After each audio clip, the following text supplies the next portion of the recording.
ঘরের মধ্যে কত মেহমান, বাবায় মেহমান আনিয়া গোশত দিয়া খানা দেয়, আম্মাজান গোশত বন্টন করে দেয়, সন্তানেরও দেয়, কিন্তু দুঃখিনী আম্মাজান একটা টুকরা নিজের মুখে দেয় না। আব্বাজান কয়, বিবি তুমি কেন গোশত খাও না? কয়, আমার একটা সন্তান ঢাকা, ওই সন্তানের চিন্তা বড় পেরেশান, ও না জানি না খাইয়ে কষ্ট পায়, এই জন্য আমার গোশত মুখে দেয়া যায় না, আমার চোখে ঘুম আসে না। যেই মা বাবার চোখের পানিতে আজ আমি চেয়ারে বসে বয়ান করার সম্মান পেলাম, আজকে ওই মা বাবার চোখের পানিতে তুমি টাকা পয়সার মালিক, ওই মা বাবার দোয়া ছাড়া তুমি টাকার মালিক হতে পারো নাই, ওই মা বাবার চোখের পানি আর দোয়া ছাড়া পরীক্ষায় ভালো নাম্বার পাও নাই, ওই মা বাবার দোয়া চোখের পানি ছাড়া তুমি গাড়ি বাড়ির মালিক হতে পারো নাই। ও কপাল পরা সন্তান, ওই মা বাবা অনেকের দুনিয়ায় নাই, অন্ধকার কবর থেকে দোয়ার অপেক্ষা আছে রে বাবা। আর যারা এখনো দুনিয়ায় বেঁচে আছে, ওই মা বাবা তোমার অপেক্ষা আছে কখন তুমি হাসি মুখে সালাম দিবা, মধুর মোহাব্বত নিয়ে কথা বলবা। ওরে সন্তানেরা, ওই মা বাবার থেকে দোয়া নিয়ে চলতে হবে, না হয় উপায় নাই। ও আল্লাহর বান্দারা, চিন্তা ভাবনা করে দেখলাম আজকে আমার ডানে বামে ভক্ত বৃন্দের অভাব নাই, আমার টাকা বাড়ি গাড়ির অভাব নাই, কিন্তু চিন্তা করে দেখলাম আজকে আমি বক্তা, কত সম্মান, এত রাতেও মানুষগুলো বাড়ি যায় নাই, কিন্তু এই সম্মান কতক্ষণ? দুইটা চক্ষু যখন বন্ধ হয়ে যাবে, আমার গায়ের জামা কাপড় সব কেটে রেখে দিবে, তিনটা সাদা কাপড়ের প্যাকেট যেদিন বানানো হবে, ওই দিন দেখবো কে আমার সাথে যায়। আসল বাস্তবতা হলো কেউ আমার সাথে আর কবরে যাবে না, তোমার কবরও যাবে না। তুমি কয় টাকার মালিক, এই প্রশ্ন ফেরেশতারাও করবে না। তুমি কি পরিমাণ শিক্ষা গ্রহণ করছো, এই প্রশ্ন করা হবে না। ওই কবরে তিনটা প্রশ্ন হবে, আমাকে আপনাদের সবাইকে। রবের পরিচয় দাও, ধর্মের পরিচয় দাও, রাহমাতুল লিল আলামিনের পরিচয় দাও। এই তিনটা প্রশ্নের জবাব যারা দিতে পারবে, তাদের কবর হবে জান্নাতের বাগান। কারা পারবে? দুনিয়াতে যারা রবের গোলামি করে যাবে, দুনিয়াতে যারা ইসলাম অনুযায়ী চলবে, নবীর সুন্নাত অনুযায়ী আঙ্গুলের নখগুলো কাটবে, মাথার চুলগুলো নবীর তরিকায় রাখবে, জুতা দুইটা নবীর তরিকায় পরবে, বাথরুমে ঢুকতে আর বের হইতে নবীর সুন্নাত যারা মানবে, আমার পোশাকটা গায়ে পরতে খুলতে নবীর তরিকা আছে যারা মেনে চলবে, এরা যখন কবরে গিয়া জবাব দিবে, জান্নাত হয়ে যাবে। কিন্তু আপনি আমি চিন্তা করেন, রবের গোলামি কি পরিমাণ করেছি, আল্লাহর দ্বীন ইসলাম কি পরিমাণ মেনে চলেছি, অথচ এক বেলার নামাজও পড়তে পারি না, মা বাবার খেদমত করিয়া তো দোয়াও নিতে পারি নাই, মা বাবায় শুধু আমার কথায় রাগ করে, কষ্ট পায়, আমার ব্যবহারে আব্বা আম্মা কষ্ট পায়, না পারলাম তাদের মুখে হাসি ফুটাইতে, না পারলাম তাদের কিছু দিয়া খেদমত করতে, তাহলে আমার এদিকে ইবাদত নাই, মা বাবার দোয়াটাও পেলাম না, মা বাবারে কতবার ধমক দিয়া চোখের পানি ফালাইলাম, তাহলে আমার এদিকও নাই, আলেম ওলামার কাছে যাইয়া দোয়া নিব তাও পারি না, বরং ফেসবুকের মধ্যে আলেম ওলামার বিরুদ্ধে লেখালেখি করি, আলেমদের ইমামের বিরুদ্ধে কথা বলি, খতিবের বিরুদ্ধে কথা বলি, এই মসজিদের ইমাম সাহেবদের বিরোধিতা করি, তাহলে আমার তো কোনোটা রাস্তাই নাই নাজাতের। না রবেরে চিনলাম, না ইসলাম মানলাম, না আঙ্গুলের নখ কাটার মধ্যে নবীর সুন্নত অনুযায়ী কাটলাম, না মাথার চুলগুলো নবীর তরিকায় রাখলাম, না পোশাকটা নবীর তরিকায়, না আমার ঘুমটা নবীর তরিকায়। ঘুমাইতে গিয়াও তো হিন্দি গানের তার লাগাইয়া ঘুমাইলি রে বাবা। এই অবস্থায় যদি আজরাইল এসে হাজির হয়ে যায়, আর এই কোন অবস্থায় যদি তোমার কবরের ডাক এসে যায়, সাদা কাফনের প্যাকেট বানাইয়া অন্ধকার কবরে যখন রেখে আসবে, ওই অন্ধকার কবরে মাটি আর অন্ধকার, আপন কেউ থাকবে না। ওই কবরের মধ্যে রাখার পরে তিনটা প্রশ্ন তোমাকেও করা হবে, রবের পরিচয় দাও, ধর্মের পরিচয় দাও, রাহমাতুল লিল আলামিনের পরিচয় দাও। একটা প্রশ্নের জবাব দিতে পারবা না রে বাবা। আমি কিন্তু এতক্ষণ বয়ান করিয়া স্কুলের পড়া নিষেধ করি নাই, কিন্তু খবরদার কারো চাকরি ছাড়তে বলি নাই, কারো ব্যবসা বন্ধ করতে বলি নাই, বরং 22 ঘন্টা সময় তুমি তোমার লেখাপড়া চাকরি ব্যবসায় দাও। মাত্র 2টা ঘন্টা সময় 20 মিনিট করে 5 বেলার নামাজে দাও। মা বাবার দোয়া নাও, ওলামায়ে কেরামের দোয়া নিয়ে আমল করো। লেখাপড়াও বন্ধ হবে না, চাকরিও যাবে না, ব্যবসাও নষ্ট হবে না। এরপরও সুযোগ পাইয়াও যদি আল্লাহর হুকুম মতো নামাজে না যাও, ওই কবরে 3টা প্রশ্নের জবাব দেওয়া সম্ভব হবে না। মদিনার নবী বলেন, এই বেঈমান নাফরমান যখন জবাব দিবে না, সাথে সাথে আল্লাহ পাক গায়বী আওয়াজ দিবেন, ও কবরের ফেরেশতা, এই নাফরমানের কোনো সময় দিও না।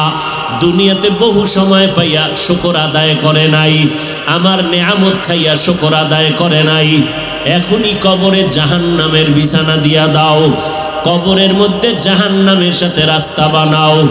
পুরা কবরের মধ্যে জাহান্নামের আগুন, 1টা না 2টা না 99টা সাপ কবর ভরে যাবে। আল্লাহ গায়বী আওয়াজ দিয়ে রাগান্বিত হয়ে বলবেন, ও কবরের মাটি, এই নাফরমানকে 2 পার্শ্ব থেকে জোরে জোরে চাপ দাও। এত জোরে চাপ দিবে পাজরের হাড্ডি চুরমার হয়ে যাবে। ও আল্লাহর বান্দারা, এই কথাগুলো নবীর হাদিস থেকে শুনাইলাম। মনে মনে চিন্তা করো, নবীর হাদিস তো মিথ্যা হতে পারে না, কারণ আমার নবী 63 বছর জীবনে একটা মিথ্যা কথা বলেন নাই। আম্বিয়ায়ে কেরাম, ওলামায়ে কেরামের কথা মিথ্যা হতে পারে না। 1জন 2জনে মিথ্যা বলতে পারে, লক্ষ লক্ষ নবীদের কথা মিথ্যা না, লক্ষ লক্ষ সাহাবায়ে কেরামের কথা মিথ্যা নয়, কোটি কোটি উলামায়ে কেরামের কথা মিথ্যা না। অতএব এই গুনাহগারের জন্য জাহান্নাম সত্য। এখন উপায় হলো তওবা করা। এই গভীর রাত সবার কপালে তওবা নসিব হবে না। আল্লাহর কাছে যার দিলটা নরম, মনে মনে আল্লাহকে ডেকে বলবে, হে মালিক, এই ময়দানে আমার মতো গুনাহগার কেউ নাই, গুনার কারণে আমার হাত না পাক, চোখ না পাক। ও আল্লাহ, এই ময়দানে আমার মতো গুনাহগার কেউ নাই। আয় আল্লাহ, আজ আপনার কাছে গোপনে ক্ষমা চাইতেছি, আর গুনার কাছেও যাব না। আমার হাতের দ্বারা, আমার জবানের দ্বারা কত অন্যায় করেছি, আমার কথায় কষ্ট পায় কত মানুষের চোখের পানি পড়ল, আলেমরে কাদাইলাম, মা বাবারে কাদাইলাম। ও আল্লাহ, তুমি মাফ করে দাও। আমার মায়ার নবী বলেন, চোখের পানি ছেড়ে যারা তওবা করবা, তাদের গুনাহ সাথে সাথে মাফ হয়ে যাবে। ও আল্লাহর বান্দা, ওরে যুবক ও বৃদ্ধ বাবাজি, ও পর্দার আড়ালের মা, দুনিয়াটা কিছুই না, সাদা কাপড়ের প্যাকেট। যেদিন হয়ে যাইবা, দেখবা তোমার সন্তানেরা আম্মু আম্মু বলে ডাকবে, কোনো জবাব দেওয়ার শক্তি হবে না। পরিশেষে বাড়ি গাড়ি ফালাইয়া, যেই বাড়ির পাগল, গাড়ির পাগল, টাকা পয়সার কারণে আজকে ঘুম নাই, সব ফালায়া খালি হাতে কবরে। ওই কবরে নাজাতের কোনো উপায় নাই। এখনো সময় আছে, তওবা করে নাও। মরিয়া গেলে যাব, হায়াতের মালিক আল্লাহ, ইজ্জতের মালিক আল্লাহ, রিজিকের মালিক আল্লাহ। আর কোনোদিন নামাজ ছাড়ব না, মা বাবারে কষ্ট দিব না, ওলামায়ে কেরামের বিরুদ্ধে যাব না, নবীর তরিকার বাহিরে চলব না, দেশ ও জাতির বিরুদ্ধে ষড়যন্ত্র করব না। আল্লাহ কুদরতের নজর দিয়ে দেখতেছেন কার অন্তরের কি হালাত। আল্লাহকে মনে মনে বলো, রে ভাই, আজকে থেকে গুনাহ থেকে তওবা করে নিলাম। ও আল্লাহ, আমাদের তওবা কবুল করে নেন। আমাদের তওবার উপরে মজবুত হইয়া চলার মরণ পর্যন্ত তৌফিক দান করেন, আমিন। আর একটা হাদিস পড়ছি, নবী বলেন, আর দুনিয়া সিজনুল মুমিন ওয়া জান্নাতুল কাফির। দুনিয়া হলো মুমিনের জন্য জেলখানা, আর যারা মুমিন না, দুনিয়াদার, গুনাহগার, এদের জন্য শান্তির জায়গা, বালাখানা। জেলখানা বললেন কেন মুমিনের জন্য? ভালো করে মনে রাখবেন, যেই সময় মোনাজাত দিয়ে ঘরে যাই, সেই সময় মাত্র শুরু, থাকবেননি। এতক্ষণ যখন থাকলেন আর কিছু আর যাইবেন কই? যাওয়ার জায়গা আছে? ঘরে যাইবেন, বিদ্যুৎ নাই, গরম আর আগুন। তুই রাস্তায় মোবাইল চালাইতে নেই তো, তাই আজকে একটু কম চালাইলেন, গুণা একটু কম হলো, কালকে এটা পূরণ করে নিয়েন। আল্লাহ হেদায়াত দান করুন। জেলখানা মুমিনের জন্য দুনিয়াটা। আল্লাহ পাক রব্বুল আলামিন মুমিনদের জন্য পুরা দুনিয়া জেলখানা বানায় দিলেন। কারণ ভালো করে মনে রাখবেন, আপনাদের এটা কোন থানা? সিদ্ধিরগঞ্জ। বাজার আছে না? বাজারে দুই একটা কুকুর শাল লাগে দেখা হয় না? কুকুর নাই বাজারে? এই যে কুকুরগুলো ঘুরে মাথার থেকে সে মাথায় শুধু তাওয়াফ, সারা দিন মনে হয় 33 বার তাওয়াফই করলো বাজারের এ মাথা হে মাথা। একজনে খাইটি যদি বাঁকা হইয়া না দৌড়ে সোজা দৌড়িত তাই পুরা নারায়ণগঞ্জ জেলা ঘুরাইতে পারত। বাঁকা হইয়া দৌড়ায় জাগার কুকুর। এই যে কুকুরটার কোনো দাম, কিন্তু যেই বড় লোকের বাড়ির দরওয়াজা একটা কুকুর বাড়ি পাহারা দেয়, ওই কুকুরটার গলায় শিকল লাগানো। ওই কুকুর যখন তখন যেখানে সেখানে যেতে পারে না, পরাধীন। ও একটা মালিকের বাড়ি পাহারা দেয়, মালিকের ফ্যান কুড়া, মার খায় ভাতে, যা পায় তাই। রাস্তার ওই কুকুরটার কোনো দাম নাই, কিন্তু বাড়ির দরজার ওই শিকল লাগানো কুকুরের দাম। কেন? স্বাধীন জিন্দেগির কোনো দাম নাই। এই জন্য আল্লাহ পাক মানুষকে স্বাধীন করে দেন নাই। বিশেষ করে যারা মুমিন তাদেরকে আল্লাহ একটা পরিসীমার মধ্যে দিয়ে দিয়েছেন। আদম নবীর আল্লাহ পাক জান্নাতের মধ্যে দিলেন থাকার জন্য। জান্নাতে থাকতেছেন, হঠাৎ আদম নবী ঘুমাইয়া গেলেন। গভীর ঘুমে নিমগ্ন আদম নবীর পাজরের থেকে আম্মাজান হাওয়াকে আল্লাহ বানাইলেন। আম্মাজান হাওয়া আলাইহিস সালামকে বানাইয়া আদম নবী ঘুমায়, টের পায় নাই, বহু দূর জান্নাতের ময়দানে বসায় রাখলেন সুন্দরী রূপসী। আদম নবী ঘুম থেকে উঠা দেখে অচেনা এক ডানা কাটা পরি কইতো নাইলো, কেমন যেন চুম্বকের মতো আকর্ষণ শুরু হয়ে গেল। আল্লাহ কয়, আদম কোন দিকে যাও? ওদিকে যাইতে চাওনি? বলে হ্যাঁ মন চায়। বলে তো মোহর আদায় কর। মোহর কেমনে আদায় করবা? বলে 4 বার অথবা 11 বার আমার মুহাম্মদের উপরে দরুদ শরীফ পড়ো।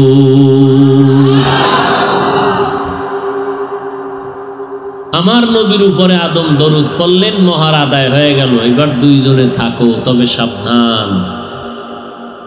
ইয়া আদম উসকুন আনতা ওয়া যাওজুকাল জান্নাতা ওয়া কুলা মিনহা রাগাদান হাইসু শিইতুমা।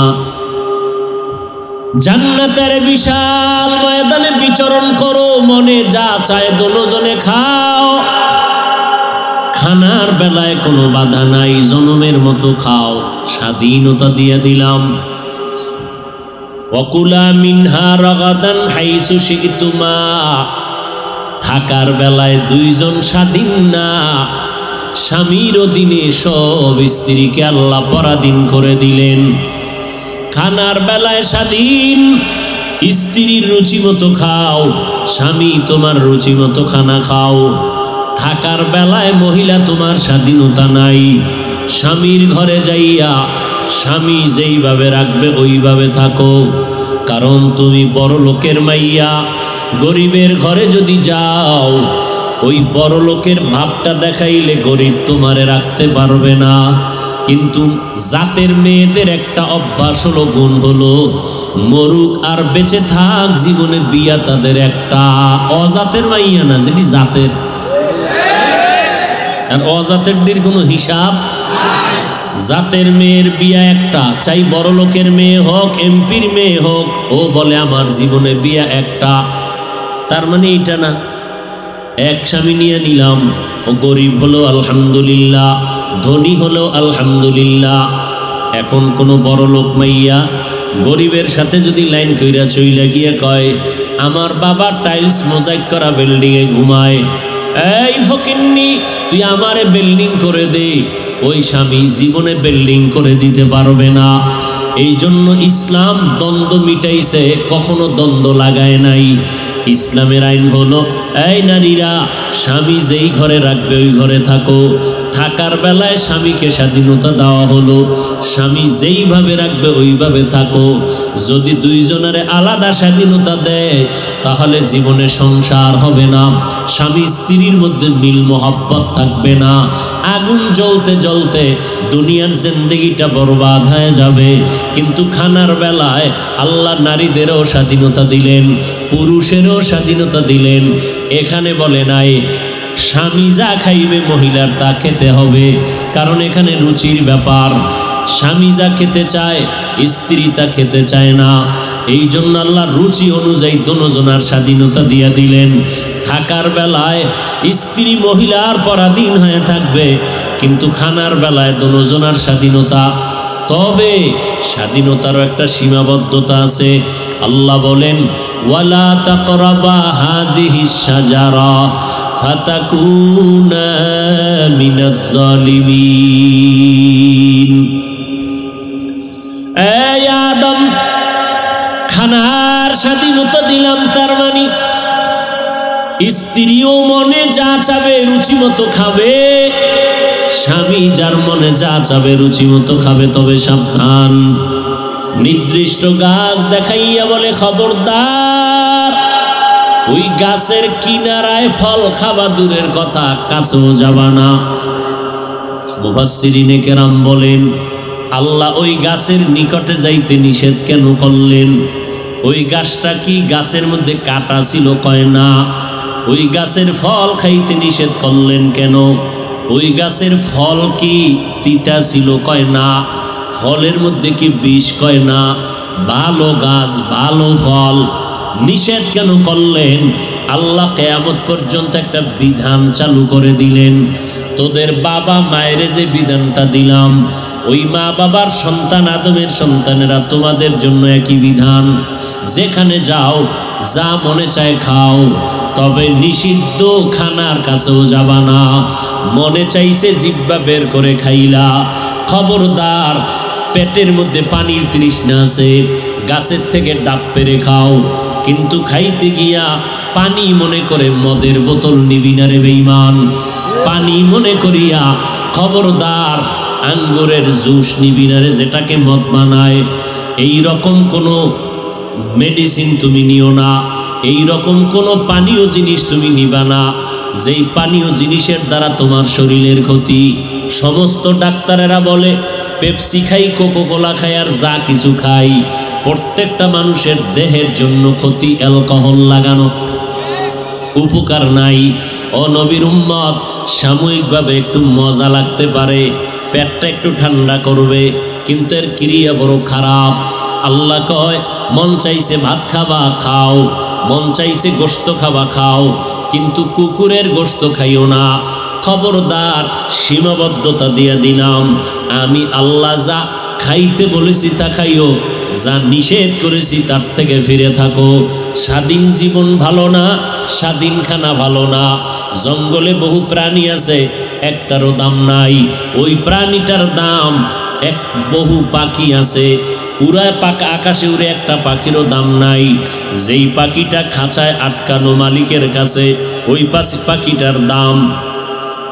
তোতা পাখি সমাজে অভাব নাই, বাগানে বাগিচায় জমিনে অভাব নাই, কিন্তু মালিকের খাঁচায় যে পাখিটা আটকানো, এটার দাম লক্ষ লক্ষ টাকা।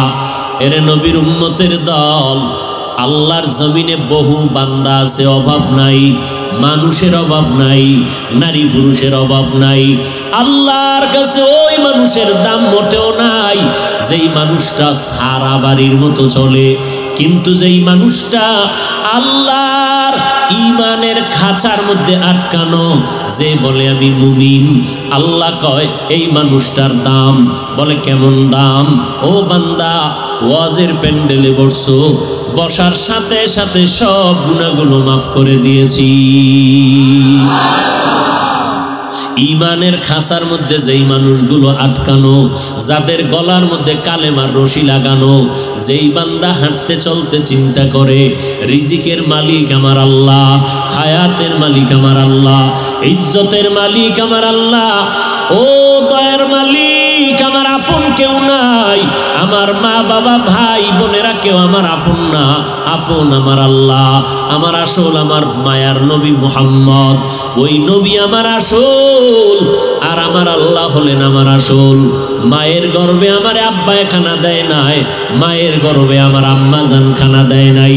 এমন কি যেদিন দুনিয়াতে আসছি আম্মা জান আমারে খানা দিতে পারে নাই, আব্বা জানও দিতে পারে নাই, বরং আমি আল্লাহ দুনিয়াতে যাওয়ার আগে খানার আয়োজন করে দিলাম, তোর মায়ের বুকে দুধের আয়োজন করলাম। এ বান্দা, তোর 24 ঘন্টা বেশি দরকার পানি, তোর আব্বা তোরে পানি দিতে পারে নাই। এই কয়েল জলে কয়েল, আরে মুসিবত।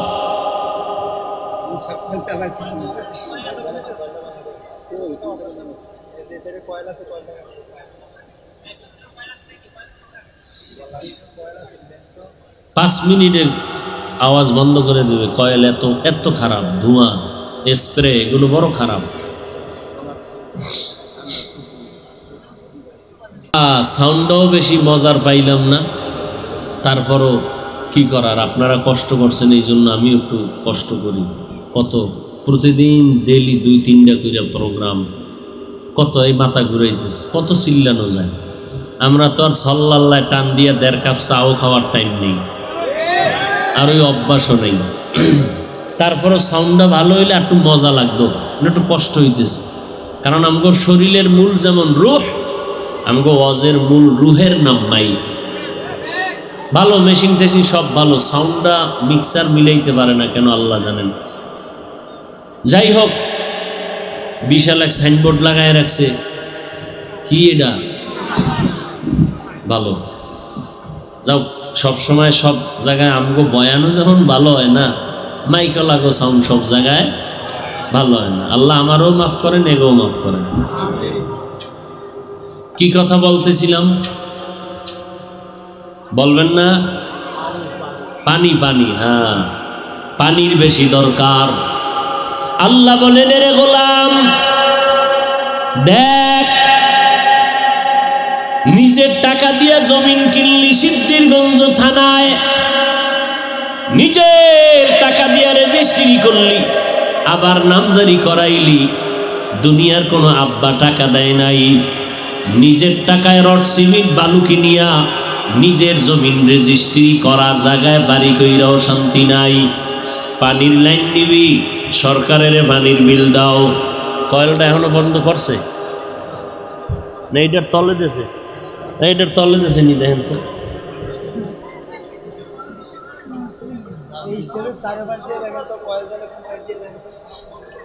কয়েল নাইলে কোনো চোরাই বিড়ি টানে, এই দুইটার একটা হইব।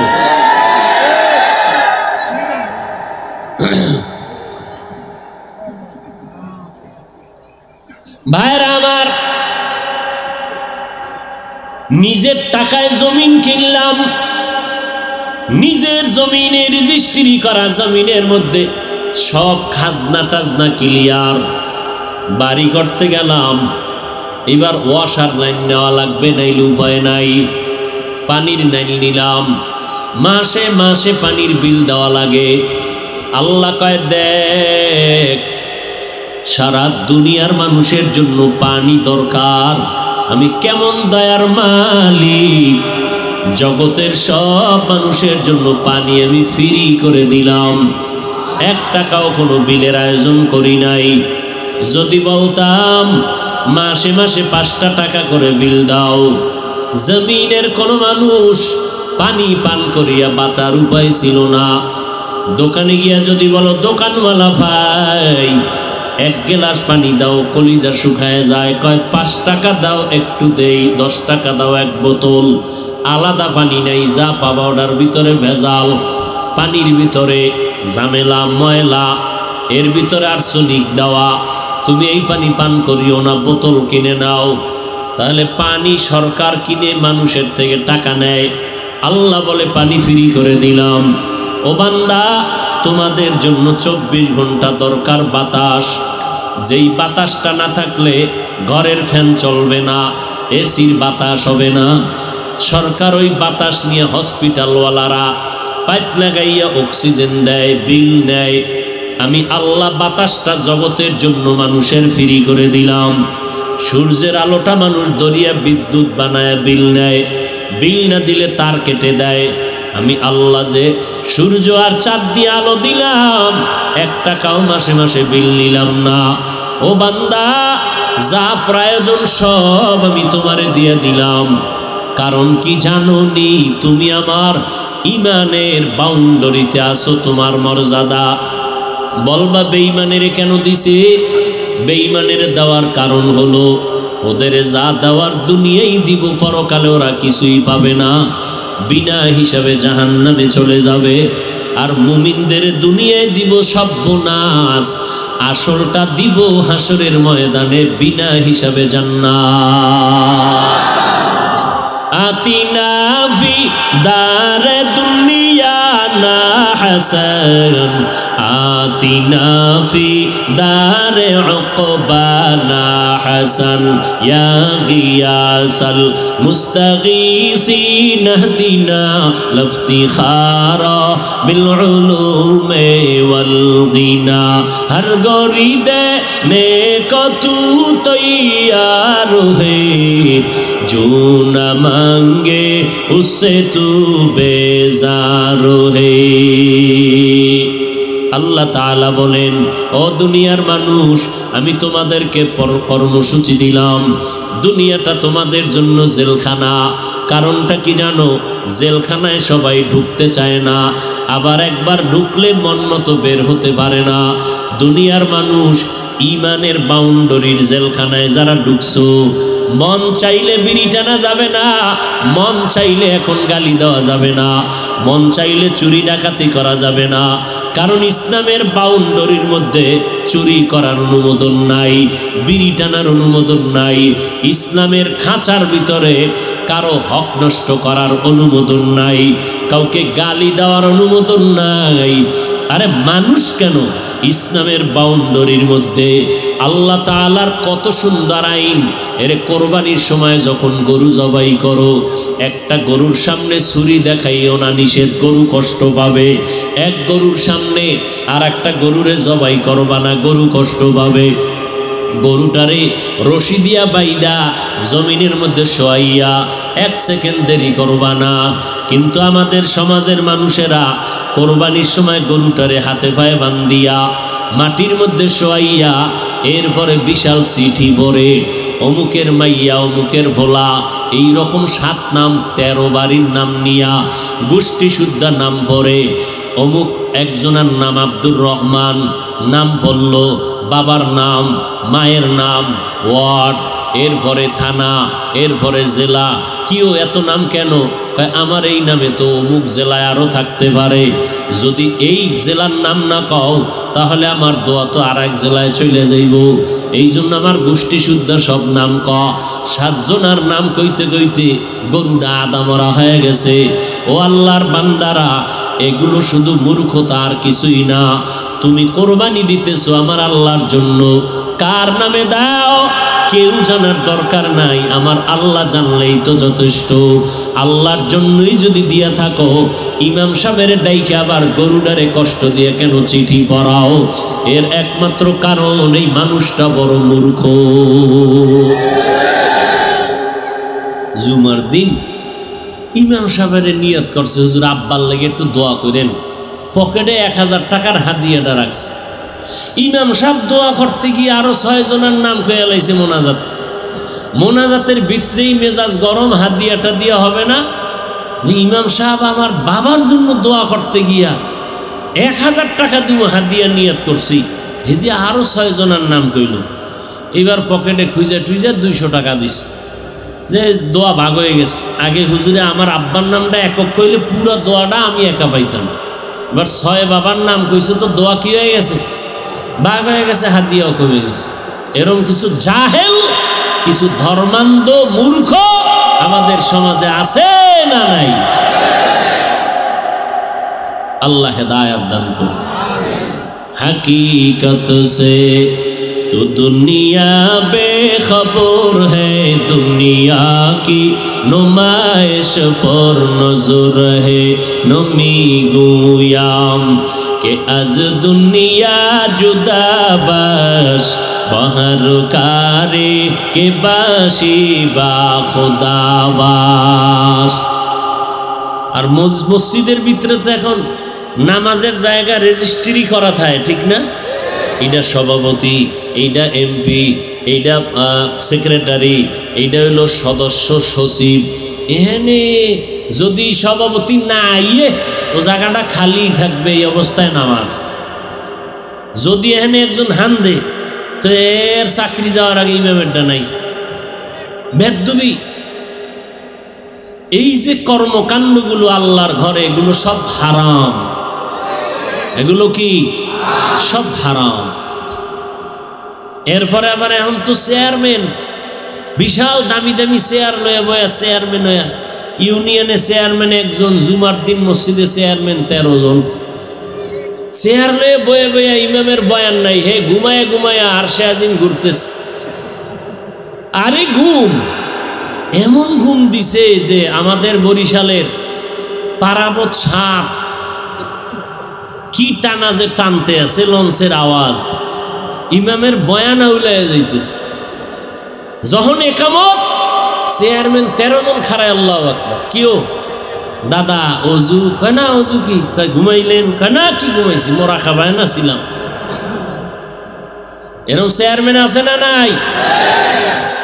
আহ, কিয়ামতের আলামত, বান্দা আল্লাহর সাথে মোহাব্বতের পার্সেন্ট যত কম, তার বাস্তবে তার কাজটাও ওই রকম কম। আমার আব্বার মাজা ব্যথা, ঢাকা আনলাম, ডাক্তার দেখাইলেন। ডাক্তার কয় চেয়ারে বয়ে নামাজ পড়বেন। আমার বাসায় আইসা দেখি মাটিতে বৈশা, ফ্লোরে বৈশা নামাজ পড়তেছে। কেউ চেয়ারে না, ডাক্তার কইছে।